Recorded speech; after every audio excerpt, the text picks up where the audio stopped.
For Creamer Media's Polity, I'm Ilan Solomons, and I'm joined by Cliffe Dekker Hofmeyr, Construction and Engineering Group Associate, Bianca Pollastrini, to discuss the recent case involving Hitachi and Eskom and the ramifications the judgment has for South Africa's construction law.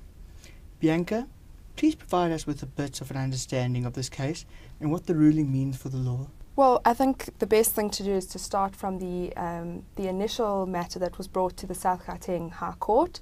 It was an urgent application that was brought by Hitachi against Eskom, trying to interdict Eskom from calling on a guarantee that was provided to Eskom in accordance with a construction contract between the two parties.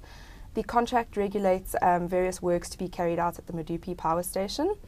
And Eskom had various grievances with Hitachi regarding the way they were carrying out the works and wanted to call on the bond, and that is why Hitachi then brought this urgent application.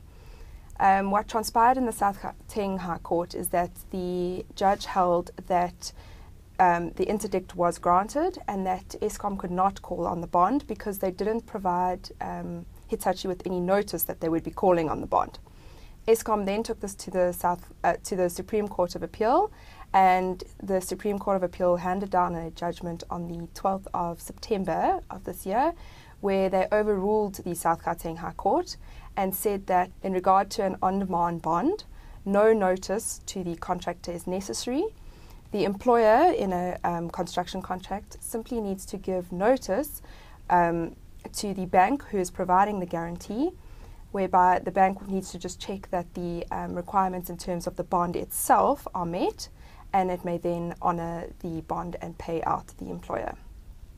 And that's basically it.